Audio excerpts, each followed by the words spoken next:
नमस्कार दोस्तों, मैं एसटी गार्डनर आप सभी को अपने चैनल में स्वागत करती हूँ। आप देख रहे होंगे इस पौधे का नाम न्यू गुएनिया है, जो कि साल भर फूल देता रहता है, कभी आपको निराश नहीं करेगा। हाँ, अगर प्रॉपर केयर ना लें तो तो आपको ये निराश भी कर सकता है। ये बहुत सारे रंगों में आते हैं, जैसे कि वाइट, पिंक, रेड, ऑरेंज और बहुत सारे। हाइट में ये केवल 24 इंचेस तक ही ग्रो करते हैं। छोटे पौधे हैं पर बहुत केयर की ज़्यादा ज़रूरत होती है। जैसे कि आपको पता ही होगा, ये बहुत सेंसिटिव प्लांट है। ये एनवायरमेंटल स्ट्रेस नहीं झेल पाता और हैवी वाटरिंग अगर आप कर रहे हो तो वो भी ये झेल नहीं सकता। तो आइए देखते हैं उसका प्रॉपर ख्याल कैसे रखा जाता है। तो चलिए देखते हैं इसमें वाटरिंग करने का सही तरीका क्या होता है।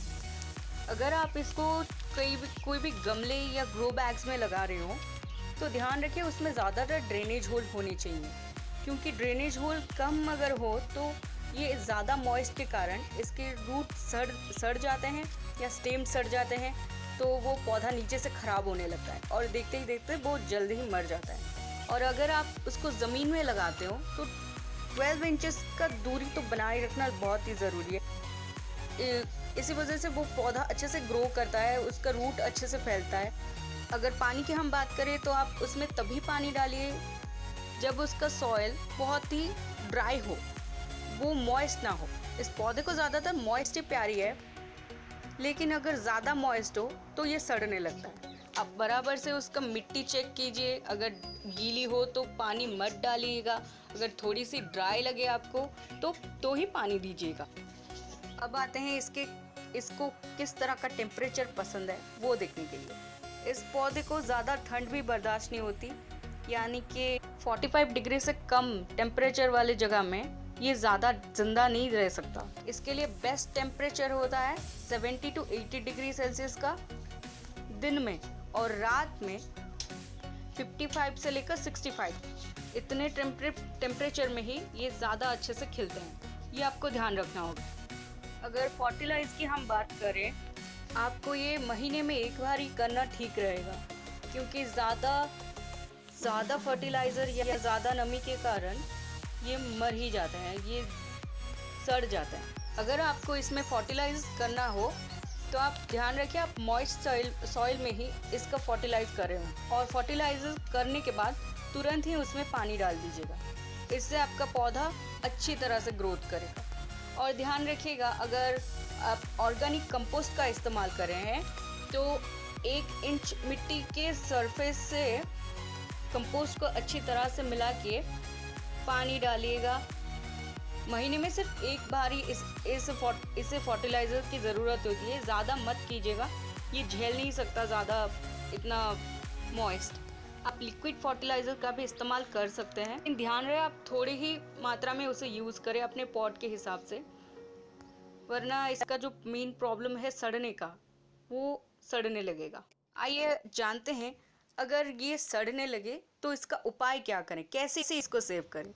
अगर आप देखिएगा ये मुरझा रहे हैं, ऊपर से पत्ते सूख रहे हैं, ये इसकी मिट्टी गीली है तब भी सूख रहे हैं, तो ये ज़्यादा नमी के कारण ये पौधा ख़राब हो रहा है। तो इसमें आप क्या करें, पौधे को धीरे से निकालिए, जो सड़ गया है, जिस पार्ट उसका सड़ गया है उसे धीरे से कैंची से काटिए, और या फिर अपने हाथों से ही उस पार्ट को अलग कर दीजिए, फिर उसे लगा ही दीजिए।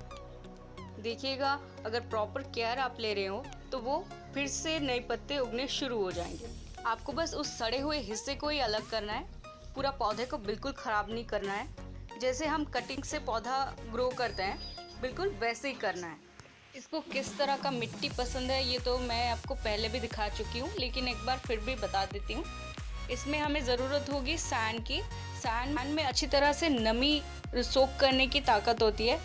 इस पौधे का रूट भी कंकर या पत्थर छोटे छोटे जो होते हैं वो नहीं ना हो। वैसे ही अगर हम सनलाइट की बात करें तो इसे इनडायरेक्ट सनलाइट बहुत प्यारी होती है, यानी कि जो सनलाइट तो ले सकता है मगर ज़्यादा धूप नहीं ले सकता। तो आपको इसे ऐसी जगह में रखना है जहाँ पे इनडायरेक्ट सनलाइट हो, यानी कि उसमें सन का लाइट ही पहुँच रहा हो, धूप ज़्यादा नहीं गिर रहा हो उसमें। गर्मियों के मौसम के अलावा 4 से 5 घंटे तक धूप इस पौधे को रखा जा सकता है, इतना ये टेम्परेचर झेल सकता है। धूप के मौसम में इसे ज़्यादातर शेडी एरिया ही चाहिए होता है। ज़्यादा धूप के कारण ये पत्ते इसके गिरने लगते हैं, मुरझाने लगते हैं, ब्राउन होने लगते हैं और इसके फूल कम होने लगते हैं, प्लांट का ग्रोथ भी कम हो जाता है और पौधा देखते ही देखते मरने लगता है। अगर आप ऐसा नहीं करना चाहते तो इसे प्लीज़ धूप में ना रखें, कड़ी धूप में ना रखें, वरना ये पौधा मेरे जैसा एक पौधा मर गया उसके जैसा ही हालत हो जाएगा इसका। इसको इनडायरेक्ट सनलाइट दीजिए और अच्छे बहुत सारे ढेर सारे फूल उगाइए। ये पौधा सीड से उगता है और कटिंग से भी उगता है। बस इसका एक मेन प्रॉब्लम है जो रोट रूट और स्टेम रूट का प्रॉब्लम होता है, जो कि ये नीचे से सड़ने लगता है ज़्यादा नमी के कारण। अगर आप इसे मिट्टी को चेक करके पानी डालते रहेंगे तो ये प्रॉब्लम भी दूर की जा सकती है। तो बस इतनी सी टिप्स आप ध्यान में रख लीजिए और ढेर सारे फूल अगर वीडियो अच्छा लगे तो लाइक शेयर और कमेंट ज़रूर कर दीजिए। Thank you.